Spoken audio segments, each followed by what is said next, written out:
got? What are the hot topics that need to be discussed? What's up, Brian here?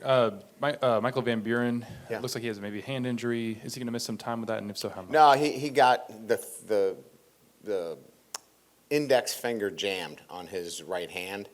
He'll be throwing tomorrow. Yeah, we had an X-ray, MRI, no damage.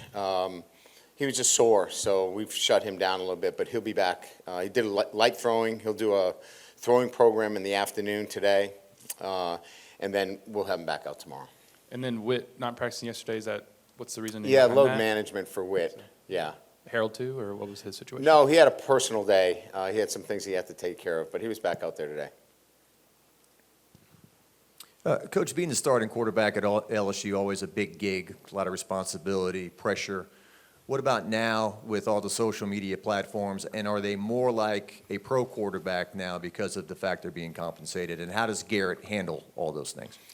Yeah, it's a great question, Jock. I mean, I think, part of my job is to help them manage the distractions that come along with, not only being at a premier program like LSU, but now add the revenue share piece and, hey, you're getting paid and all these things. And really all they can control are the controllables, right? All that other talk that's out there, they can't control any of that. What they can do is really do a great job with their attitude, their work ethic, sticking to a process, and then, handling it as it comes, right? But we have to do a really good job of making sure that our guys don't get distracted by the noise, because it's a lot of noise. And if you're paralyzed by that noise, you won't do it here and you won't do it in the NFL.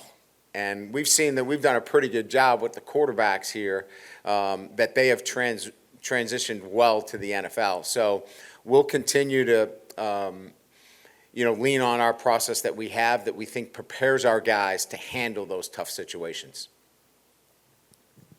Coach, over here, can you talk a little bit about the defense, Brian?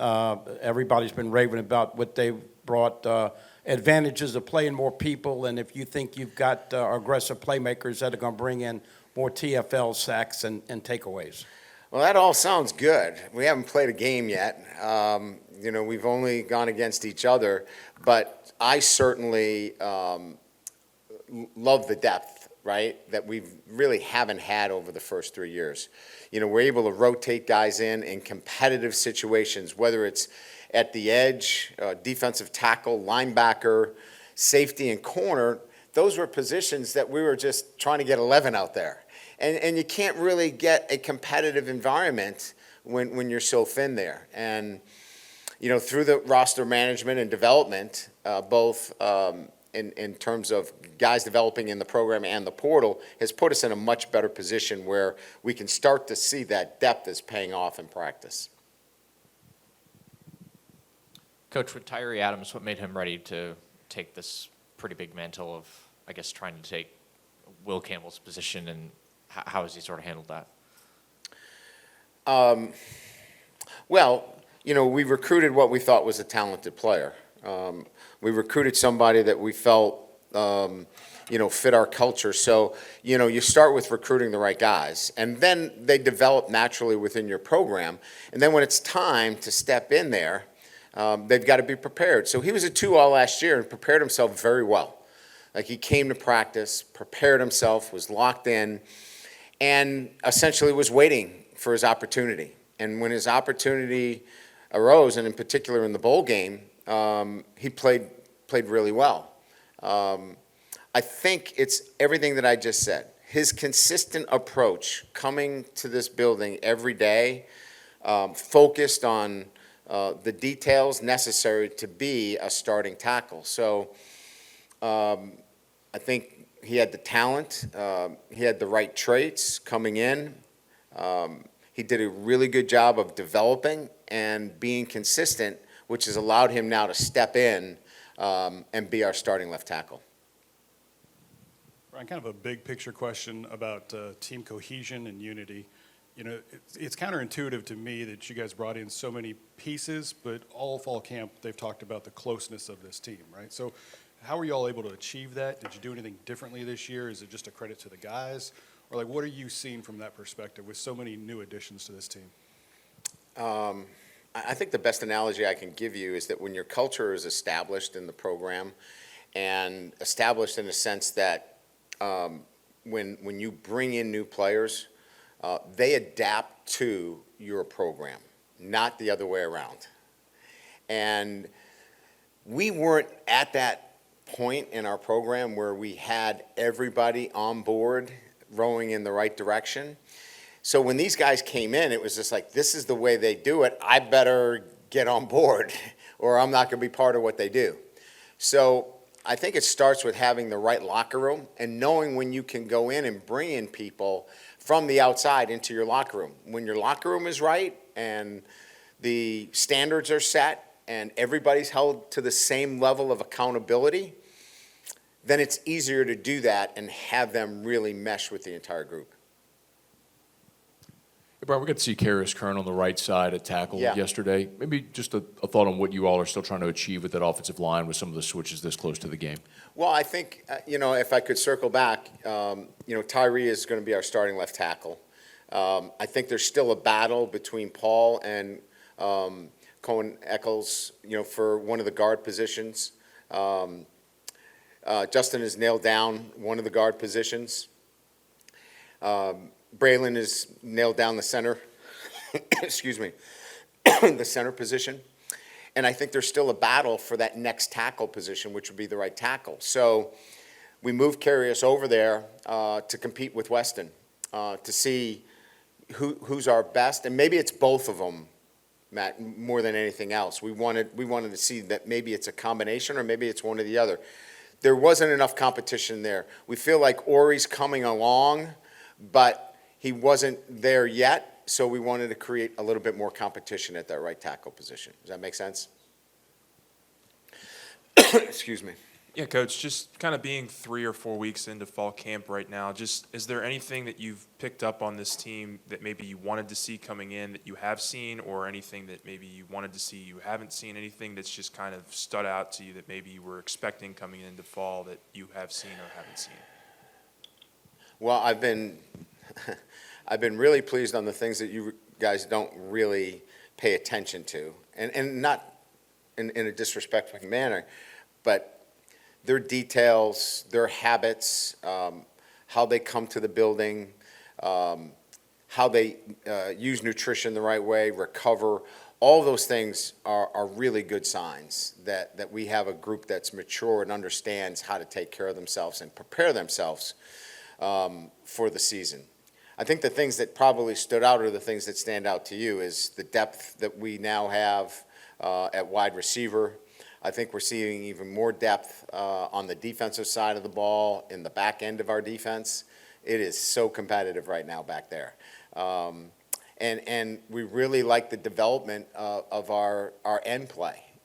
And those are all like tangible signs. The other ones you don't see unless you're here every day. But for you guys, the tangible signs would be kind of what we talked about just a few minutes ago. And that's the depth of this team and the ability to push each other and keep that competitive edge in every single practice. Coach, I think there was a feeling last year when Quis Hilton wasn't in the lineup, you didn't have a guy to stretch the field. I think that's true. I think that's true. So now with him back, and then Barry and Brown, Nick Anderson, are these guys too that can do that? And how do you feel overall about stretching the field? I don't think that's going to be an issue. I think we're going to be able to push the ball down the field. And it's what you just mentioned. It's not only Chris, it's Barry and it's Aaron. Jelani Watkins is playing really well. I could give you like 4 or 5 guys that can definitely get down the field for us and do some damage. And then you got guys that are really solid, and Kyle Parker does everything right. He helps us in so many areas. Xavion, he's a multi-position guy for us. He knows all the positions. He's just so smart. And I'm sure you can't not talk about Tradez Green too, pushing down the field, because if he's covered, he's not covered at any time. I would say that we're pretty excited about that opportunity. Just real quick, you didn't mention DJ Chester on the offensive line. Is he still in the mix for a starting Yes, job? you know, in some ways, it's a disservice to him because we got him playing center, guard. He's playing a little bit of right tackle. You know, he's competing for a starting position as well. But we can't put them all out there. So somebody's going to have to be in a rotational position, whether it's Paul or Cohen or DJ, Weston or Carius. Those are the guys that are all going to eventually play. I don't think you're just going to see 5 guys trotting out there every single play. I think you're going to see some other guys definitely getting in the game as well. And then what has Amon done for special teams that you've noticed this preseason, and what do you feel like you have in your return game with Berrien and Xavier and some of these other guys? I think Amon is, I think is very bright. I think he breaks special teams down to its fundamental form. Many coordinators that I've had at the position, you know, were much more unit-driven, meaning, you know, you send your 11 guys out on punt and you work on punt. Or you send your 11 guys out on kickoff return and all you do is kickoff return. We're much more in pods, where we're working the right up back and the left up back, or we're just working the wall, or we're just working the gunners on techniques. And it's really resonated with our players in the sense that they really feel like they're being coached from a technical standpoint, and then bring the unit in and let them execute together as 1/11th. So in answering your question, I think he's done an incredibly great job of utilizing the entire coaching staff. So everybody's involved, the entire coaching staff's involved, and really breaking it down to its details. Then plug in some playmakers, right? Berrien or Aaron and, you know, obviously Ramos and Aaron Burrell, they all become now better because we're so much more technically sound in all those areas. Good question. You get the good question star of the day. Way to go, Wilson. Do you think you're going to turn them loose a little bit more in the return game? Turn them loose. Yeah, Berrien and Aaron and all those. I'm not sure what that means. I mean, you punt it to us, we want to return that son of a gun every single time. I will tell you that we are working diligently with the knowledge that we have game breakers. We know that they can flip the field. Look, and this isn't to bash anybody, right? But you watch us play, we very rarely, other than a couple of returns, which we had, we didn't flip the field with our feet. In other words, we didn't flip the field very often with the punt game. We need to flip the field and put the pressure on offenses. And we didn't do a very good job of that last year. So as much as it is about returns, we got to flip the field too. And then let our defense get the ball back for our offense on a short field. Those are some of the things we're really focused on. We're going to talk to Austin later this week, I guess. Yes, Just I now think that- Thursday. Now that you have them in place, I guess, Sam and Kelvin and everyone, Jeff, is there a weight off of your shoulders? How are you navigating that, I guess, now that you're kind of up and running? Well, it's an interesting question, and a good question, because for 34 years, you know, I've effectively signed the checks, you know, the scholarship checks, been primary in the roster, in putting together a roster. It's been such a centralized operation for my entire career, right? It all revolved around kind of what my thoughts were and my decisions. I've abdicated some of that to a front office, if you will. Now, I don't want to paint the picture that I'm not involved in those decisions, but we've hired a great GM and a front office staff that can handle a lot of that stuff for me, which allows me to stay focused on our players, because there's no way I could be negotiating contracts and, you know, working towards some of the creative ways through revenue sharing on a day-to-day basis. There's just not enough time to do it. So I can tell you that I'm in a new territory. I've adapted to it, I think, quite well, and I've empowered the guys that are really good at that stuff to go do their job, and they're doing a great job. Did you ever think college football would get to a point where you'd be working for and with a GM like you are with Austin Thomas? No, it's kind of one of the reasons why I never went to the NFL. If quite honest with you, I just felt like with all my years it was going to be hard for me to give that piece up. But it's been a lot easier because I like who I'm working with. They love LSU. They're committed to what they're doing. They're really good at what they do. So it's made that kind of transition a lot easier, and I probably should have taken some of those NFL jobs that were offered years ago. No, I'm kidding. Coach, is there competition with Chadwick and Aaron Burrell at punter? Secondly, Holder, sometimes you have some competition there. And finally, did you move the scrimmage Saturdays 7:30 to simulate their time?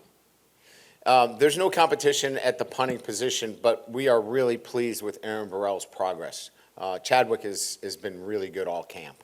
And it goes to what I said earlier about flipping the field. We think he's going to be able to do that for us. But Aaron's done a really good job in that position. Holder, Grant's the holder right now, but we do have Colin Hurley working at it and Bauer Sharp who did it as well. So we have three guys that we're working and getting reps to on a regular basis.